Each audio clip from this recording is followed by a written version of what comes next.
పోలీసోళ్ళంటే public కి దోస్తులు లెక్క మెదలాలి. పబ్లిక్ టౌన్ కు పోతే మర్యాద ఇయ్యాలి. ఈ స్మార్ట్ పోలీసింగ్ లా అమెరికోళ్ళను మించిపోవాలని మన పోలీసోళ్ళు మోడీ సార్ దగ్గర కూడా మార్కులు కొట్టేసిండ్రు కదా అప్పట్లా. హేగో అదే స్ఫూర్తితోని ఎప్పటికీ పబ్లిక్ ని పోలీసోళ్ళే కొడతారు కదా. ఈసారి జరంత వెరైటీ కోసం పోలీసోళ్ళని పబ్లిక్ కొట్టిండ్రు మన లష్కర్లా. ఏంది షాక్ తిన్నారా? ఆహా, పోలీసోళ్ళకే వస్తుందో కోపం, పబ్లిక్ కూడా వస్తుంది.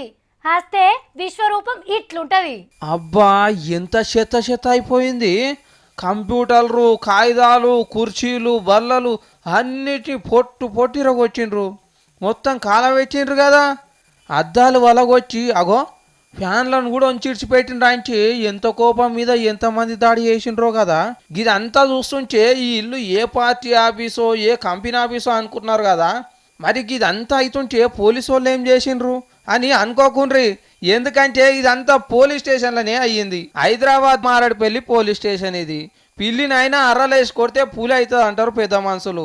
అసొంటిది పోలీసు వాళ్ళు ఇష్టం వచ్చినట్టు పబ్లిక్ను కొడితే ఊకుటరా? కోపం కొద్దీ మరలవాడి గాంధీనగర్ బస్సు పబ్లిక్ మొత్తం పోలీస్ స్టేషన్ మీద వాడి చెత్త వేసి పోలీసు వాళ్ళకు చుచ్చు ఓపించిండ్రు. తుపాకులు, తూటాలు, లాఠీలు ఉన్నాయన్న ముచ్చటిని లెక్క చేయకుండా ఎగవాడి అడ్డం వచ్చిన పోలీసు వాళ్ళకు జనం దెబ్బల రుచి చూపెట్టిండ్రు. దీంట్లో అసలు కదేందంటే ఆటో డ్రైవర్ బన్నయ్య అనేటైనా ఏదో లొల్లి పెట్టుకున్నాడు అని చెప్పి ఆదివారం పోలీస్ స్టేషన్లో తీసుకుపోయి ఇష్టం వచ్చినట్టు కొట్టిండ్రట.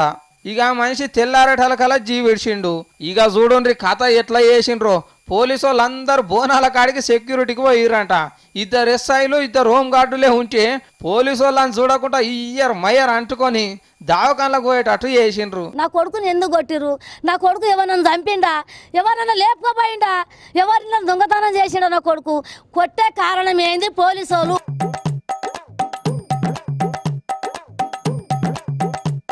ఇక చెరువంతా దిగి చెరువు వెనుక పడ్డాక పెద్ద చిన్న పోలీసు వాళ్ళందరూ బందోబస్తుగా దిగి కండు తేలేసిండ్రు. అంటే చూసిండ్రా, పోలీసు వాళ్ళు ఫ్రెండ్లీ పోలీసింగ్ అర్థాన్ని మారిస్తే పబ్లిక్ పోలీసింగ్ చేసి వాళ్ళకు చూపెట్టిండ్రు.